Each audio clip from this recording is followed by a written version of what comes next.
Hello, students. Yay, it's a mix. I love it. We had about 100 families here for Last Flight Home, which was pretty extraordinary, and it really set a great tone for the weekend, and I hope in some way that this will as well. Morgan is my partner, and together we made this film. It's the first film we've produced together.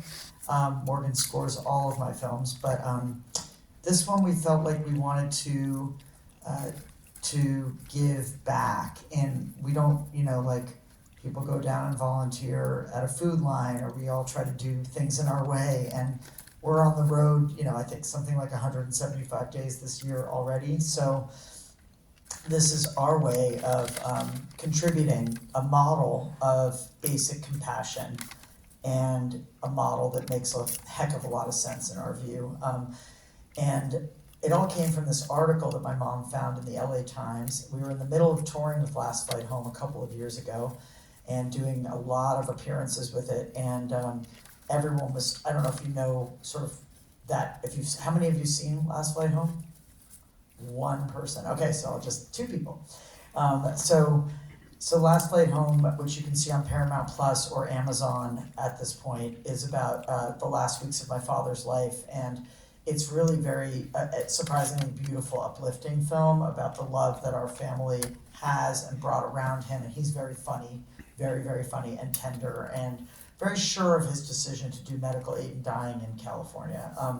And so I just panicked and took out cameras. So the movie really is a meditation, if you will, on mortality, and it changes people's feelings about death on the regular basis. And so here was this article that Mom handed me about this hospice for the homeless, and I just thought, hospice for the homeless, what a concept! People not dying on the streets. What an important thing.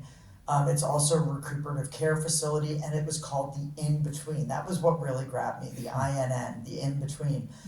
And Morgan walked into the room and said, "What are you reading?" And I said, "Oh, Mom cut me out this article about this hospice for the homeless called the In Between, babe. Like, if it's that cozy, if it's like an inn, we should make a short film or something about it."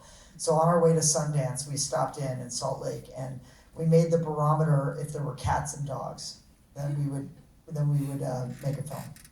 And so we asked permission, and they said, "Oh, please come and bring your cameras." And what we found there was so marvelous, and really, we found it very hard to leave every time we ever went in there to film. So, so anyway, another surprisingly uplifting film out of something that sounds like, how am I going to get through this? Short, 70 minutes, so I'll see you in an hour and 10 minutes with Morgan, and we can talk about it. Thanks so much for having us. And thank you, Oberlin.